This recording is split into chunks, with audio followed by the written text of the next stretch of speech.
Does he help or hinder Portugal in big games? See, I don't think he's dropped Ronaldo. I think he's on the bench. I think there'll be definitely a reason as to why he's on the bench. Maybe he's scared of Scott McKenna and Grant Hanley. Maybe he don't want to come up against those two. But I don't think it's dropped.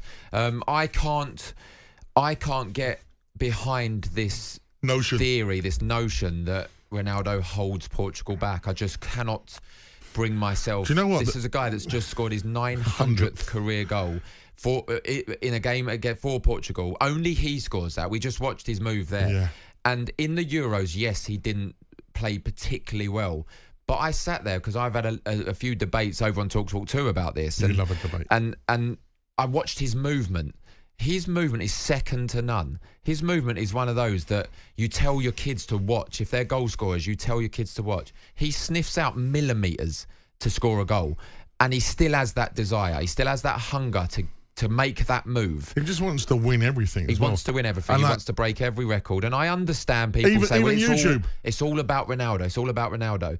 You've seen that lady with YouTube? He just starts a YouTube channel and gets 59 million subscribers. Didn't he get his silver, gold and platinum plaque in 12 hours? Yeah. It was ridiculous. But the argument I had on this, and people are going to disagree with me, some people may agree with me, is it all about Cristiano Ronaldo? Essentially, it's going to be because it's Cristiano Ronaldo. And secondly, it's not his fault that the players around him, Leao, Bruno Fernandes, Silva, players like that, they try and force the pass to Ronaldo. That's not his fault. There was a time, I think it might have been Leao or I can't remember who it was in the Euros, tried to play this pass that was never on. And even Cristiano Ronaldo looked at him and was like, just shoot. Like, stop trying to force the pass. So that's not his fault. Essentially, that's... But does his presence create that? It does, yes. But that, again, that's not his fault. He's not creating that because he's demanding you try and pass me the ball every time. I think like when you're playing... So the hindrance comes from the players around him are too scared. Who's the best player you've ever played with, like, in your team, like... Kluivert, maybe? Kluivert. Okay, yeah. So when you're playing and you see Kluivert in front of you, are you always trying to force the pass to him? No. No, I'm trying to shoot from any distance just so Kluivert sees me score a goal. So Ambrose. And he did see me score a worldie as well. That was a great goal, Darren. Maybe we should train more together. But no, I do understand that because when I was young and I went to Newcastle, there was players, Alan Shearer, Gary Speed, players like that I did. If the initial 5-10 games, if there was a shot on, I would pass to them instead. So I understand that, but that's my fault. I look back now and say that's my fault. That's not Alan Shearer's fault that I didn't shoot. That's my own fault. So he's a hindrance in terms of his presence, and he's creating these players to play differently as to how they normally would. But I can't get behind this notion that he's holding them back. I really can't. Well, Gabby Agbonlahor joined Natalie Sawyer on talkSPORT Breakfast on Friday and had this to say about Ronaldo.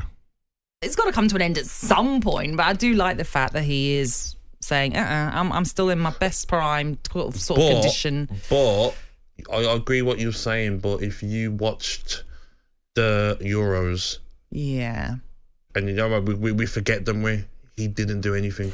And for me, he probably hindered other players being played, and I think him playing that many games probably cost Portugal. I know you can people say that's harsh and it's not his fault, but you know, you've had your time. You still got what it takes, but have you got what it takes at the highest level with Portugal? There's a reason why he's playing in Saudi Arabia. There's a reason why he got let go by Manchester United. There's a reason why he's not playing in Europe.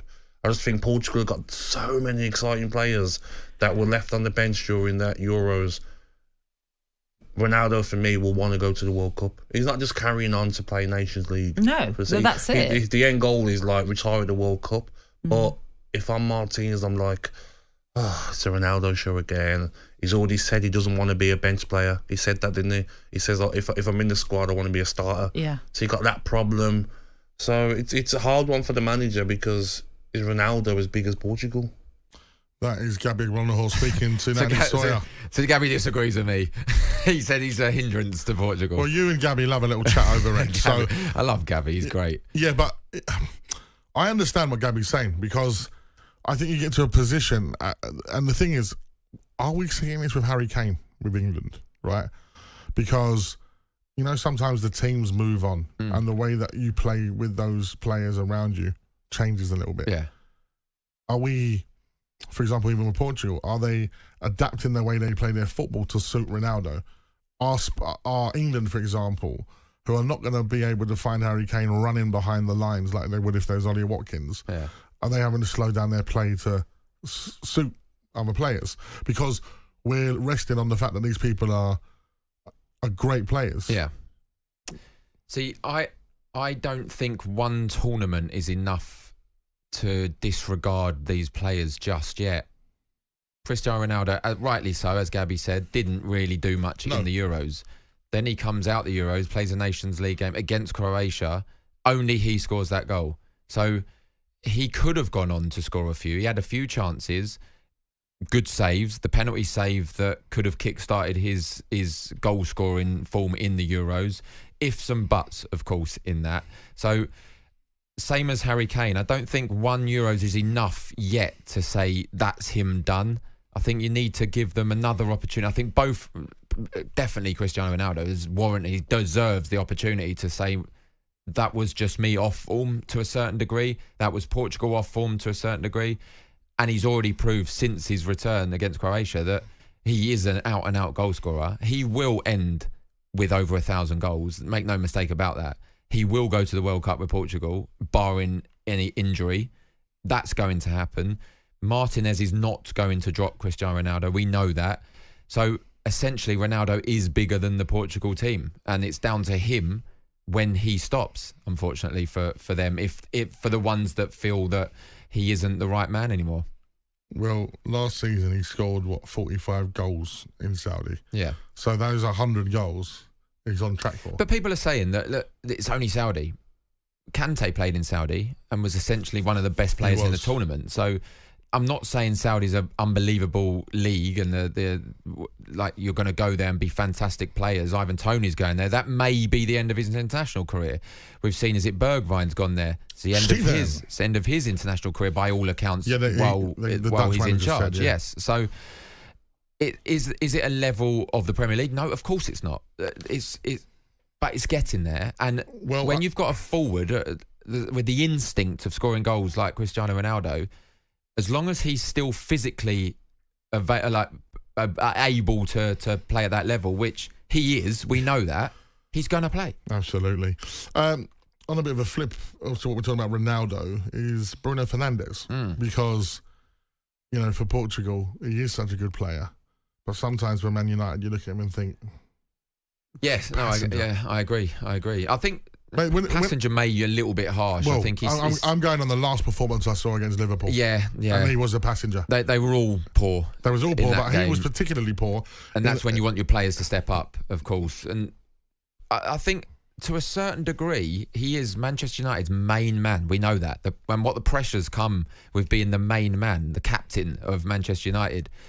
Is he the main man at Portugal? He's one of. So he can just... relax and play his football how he wants to play, enjoy himself, knowing that if you lose, it's not going to be all down to Fernandes, which essentially sometimes it is for Manchester United. So pressure that builds on that is I think is a key factor in his form for both club and country. I'd like to see him play, well, I wouldn't, not being a Manchester United supporter, but you'd like to see him play as well in the Premier League and handle those pressures. Yeah. Well, I wonder how many minutes we get to see Cristiano Ronaldo this evening, because he currently is not in the starting lineup for Portugal. They've gone with the front three of Neto, Jota and Leao as well, and that's not a bad front three, is it? No, it's not. It's not bad to replace Ronaldo with them. But as I said, he's not dropped. No. We'll hear in the interview at the end or pre-match that he's not dropped. He's just on the bench. He'll come on. Any opportunity, I've no doubt he's going to score. On AM, on DAB, via the talkSPORT app and on your smart speaker. talkSPORT.